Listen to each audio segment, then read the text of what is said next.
Цивил медија. Можете ли да ми речете малку повеќе на што треба да се обрне внимание во текот на изборите и кои се вашите препораки до институциите, граѓаните и граѓанските здруженија? Па знаете дека зголемени се надлежностите на Државната комисија за спречување корупција во делот посебно на следење на изборната кампања. Во тој контекст ги охрабрувам сите граѓани на нашата држава, доколку забележат било какви неправилности, да ја известуваат Комисијата за спречување на корупција. Исто така го охрабрувам невладиниот сектор со сите своја мрежа на посматрачи да исто така за сите неправилности до кои што ќе дојде да ја известува нашата комисија. Исто така упатувам апел до институциите да се погрижат за зачување на буџетските средства и за човечките ресурси, да не ги користат во изборни цели. Нашата комисија размислува какви активности да преземе во насока на тоа да пообјективно ја следи целата изборна кампања. За таа цел ние во наредниот период ќе упатиме едно барање до сите институции да ни достават преглед на сите службени возила со кои што располагаат, од типот вид на службено, марка на службено возило, на регистрација и така натаму, со што би направиле една поголема база на податоци на сите службени возила. Исто така ќе побараме информација дали кои од тие се дадени на користење 24/7, да направиме едно разграничување. И таа база на податоци ќе ја ставиме на располагање на невладиниот сектор, кој што преку своите посматрачи ќе ни обезбеди информации дали најдобро дали се користеле за партиски цели, за во изборна кампања службените возила или не. Исто така планираме да спроведеме проверки по листите за евиденција на работно време со цел да добиеме информации дали вработените го користат своето работно време во изборни цели. На тој начин сметаме дека ќе помогнеме за зачувување на буџетските средства и на државните капацитети и човечки ресурси да не се користат во изборни цели.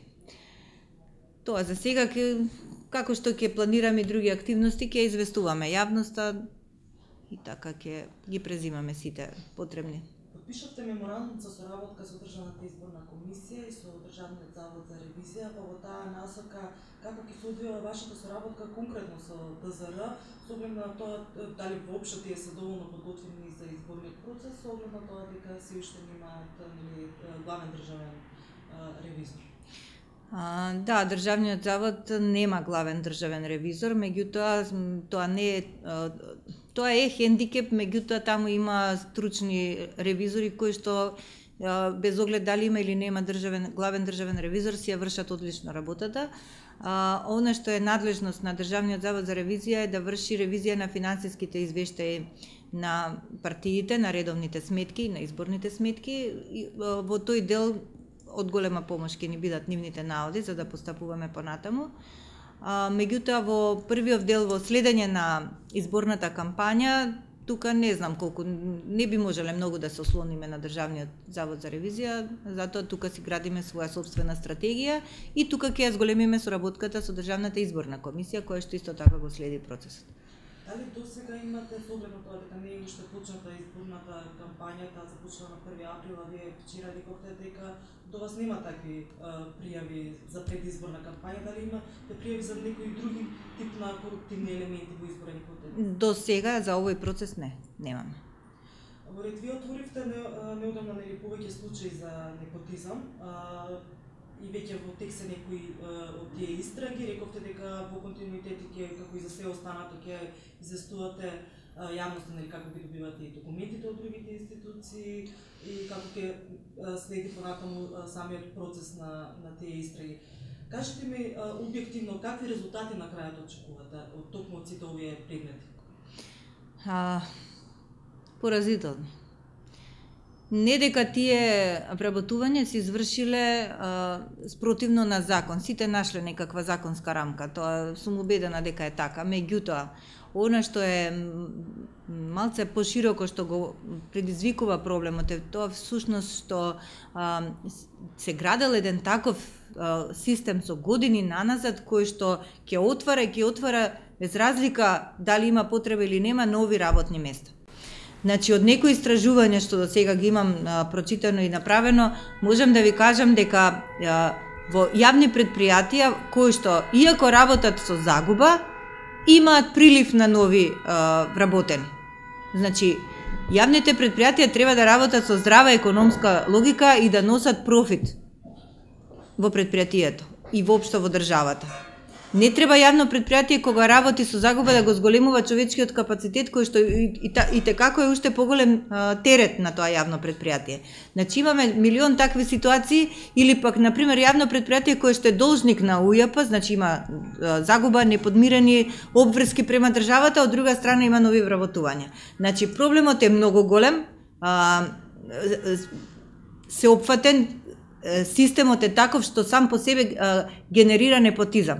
Ако тргнеме, ако направиме една функционална анализа и видиме какви се потребите на едно јавно предпријатие за да си остварува својата основна цел и всушност јавниот интерес да го задоволи заради кој што е формирано, тогаш ќе видиме колку е реалниот број потребен на вработени лица во тоа јавно предпријатие. Ако направиме една таква анализа, тогаш многу од тие вработени треба да не припаѓаат веќе во тоа јавно предпријатие. Значи, нашите резултати ќе покажат можеби какво било, дали имало или немало влијание при одредено вработување, се надевам дека ќе покажат, но од друга страна мислам дека цело општество, целава држава треба малце подлабоко да се занимава со проблемот, затоа што овој проблем има многу длабоки корени.